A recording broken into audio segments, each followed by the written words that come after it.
Perkenalkan, kami dari kelompok 3 yang beranggotakan saya sendiri, Indah Gayatri, Tasya Lali Asmi, dan Putri Asri Sentosa, yang akan mempresentasikan materi tentang politik Islam Indonesia periode Kerajaan Nusantara.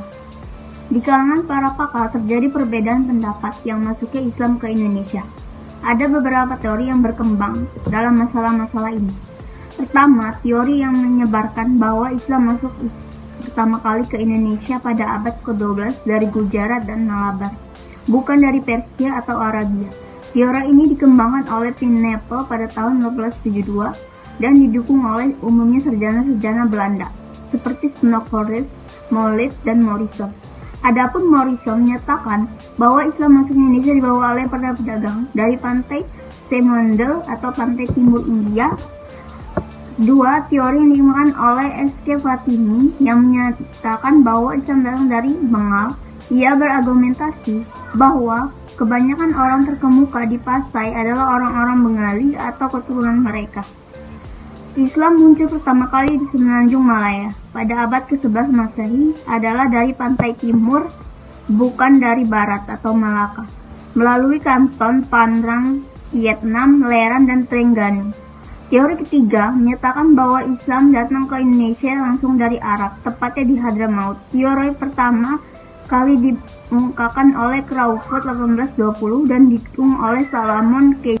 The Holder 1861 dan Fred 1878. Crawford menyatakan bahwa Islam yang masuk ke Nusantara berasal langsung dari Arab. Dalam beberapa hal, teori Arab juga didukung oleh Thomas W. Arnold 1913 yang menyatakan bahwa selain dari Coromandel, Islam Indonesia juga berasal dari Malabar. Namun, menurut Arnold, daerah ini bukanlah satu-satunya tempat asal kedatangan Islam. Ia juga mengajukan pandangan bahwa pedagang-pedagang dari Arab sendiri memegang peranan dominan dalam menyebarkan Islam ke Nusantara. Namun begitu, terlepas dari perbedaan pendapat tentang tempat asal pembawa dan kapan masuk ke Islam ke Nusantara, yang jelas bahwa penyebaran Islam secara massal dan pesat ke seluruh wilayah Nusantara kembali terjadi pada abad ke-13 Masehi, yang dianggap oleh ilmuwan Barat sebagai awal masuknya Islam di Nusantara. Samarak penyebaran Islam di Nusantara sejak abad ke-13 ditandai dengan berdirinya kerajaan-kerajaan Islam di berbagai daerah seperti Pasai di pesisir utara Sumatera, Gresik, Demak, Goa, Banten, Cirebon, Buton, dan Ternate. Arnold mengutip C4 menyebutkan bahwa para pedagang Islam mengembangkan agamanya kepada penduduk asli dengan menggunakan pendekatan adat istiadat penduduk asli, mengawini wanita-wanitanya, menebus para budak, dan menjalin kerjasama dengan raja-raja negeri atau pribumi untuk menduduki jabatan-jabatan utama di pemerintahan. Dengan cara-cara demikian, para pembawa agama Islam di Nusantara akhirnya berhasil meletakkan dasar-dasar kekuatan sosial politik. Penyebaran Islam ke Nusantara yang demikian jauh berbeda dengan penyebaran Islam ke wilayah-wilayah lainnya yang mengalami Islamisasi setelah ekspansi militer dan penaklukan serta kekuatan politik. Para peneliti tentang penyebaran Islam ke Nusantara Melayu pada umumnya sepakat menyatakan bahwa Islam di kawasan ini umumnya dilakukan dengan jalan darat. Orang pengembara Muslim dari Maroko, Ibnu Mubat, yang melakukan kunjungan ke kerajaan Pasai pada tahun 746 Hijriah atau 1345 Masehi, menjelaskan bahwa penduduk di pulau-pulau yang dikunjungi di Sumatera pada umumnya menganut mazhab Syafi'i. Ia juga mengatakan bahwa di kerajaan Pasai Sumatera ada Raja Malik Al-Jazair yang terkenal sebagai ahli agama dan hukum Islam. Melalui kerajaan inilah mazhab Syafi'i dan doktrin politik Sunni disebarluaskan di berbagai wilayah Nusantara. Bahkan para ahli hukum dan kerajaan Malaka 1400 sampai dengan 1500 Masehi sering datang ke Pasai untuk mencari kata putus terhadap permasalahan hukum yang terjadi di Malaka. Meskipun demikian, penyebaran dengan cara-cara tersebut dan akomodasi Islam terhadap nilai-nilai lokal bukan tidak menimbulkan persoalan dalam perkembangan Islam berikutnya. Konvensi penduduk agama Islam telah bersifat eksklusif dan sebagian besar Muslim Melayu Indonesia yang baru memeluk agama Islam yang masih tetap mempertahankan komitmen terhadap berbagai kepercayaan dan praktik pra-Islam mereka.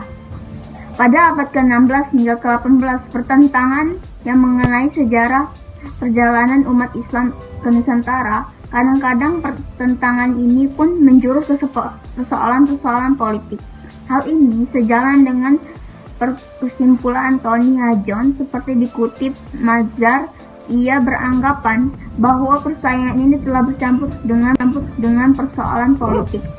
Di sisi lain, kerajaan-kerajaan Islam Nusantara mendapat identifikasi dari doktrin politik Sunni klasik. Dalam hal ini, para ulama Nusantara berusaha merumuskan dan melanjutkan doktrin politik Sunni klasik untuk mendukung praktik-praktik kenegaraan di kerajaan-kerajaan Nusantara tersebut.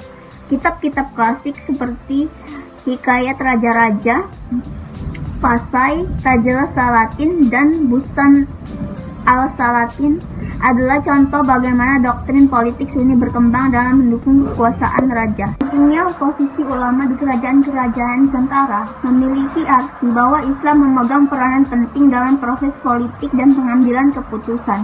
Dalam proses ini, Islam mengalami proses perkembangan dan menjadi bagian yang inheren dalam sistem sosial dan membentukkan budaya. Islam muncul sebagai landasan ideologi kekuasaan. Di sini, ulama berperan sebagai pengesah kekuasaan kerajaan.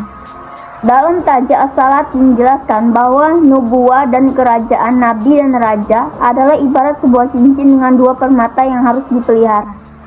Para rasul memainkan fungsi nubuwah, yaitu fungsi keagamaan, menyuruh orang berbuat kebaikan, menegakkan keadilan dan kebenaran serta melarang perbuatan-perbuatan jahat dan tercela lainnya.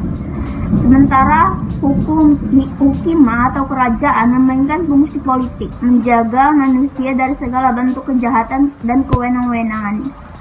Bukhari Al-Jauhari bahkan menegaskan bahwa Allah Subhanahu wa Ta'ala memerintahkan Nabi untuk mengerjakan pekerjaan hukumah ini dan menunjukkan perintah kerajaan itu kepada seluruh umat agar mengikutinya.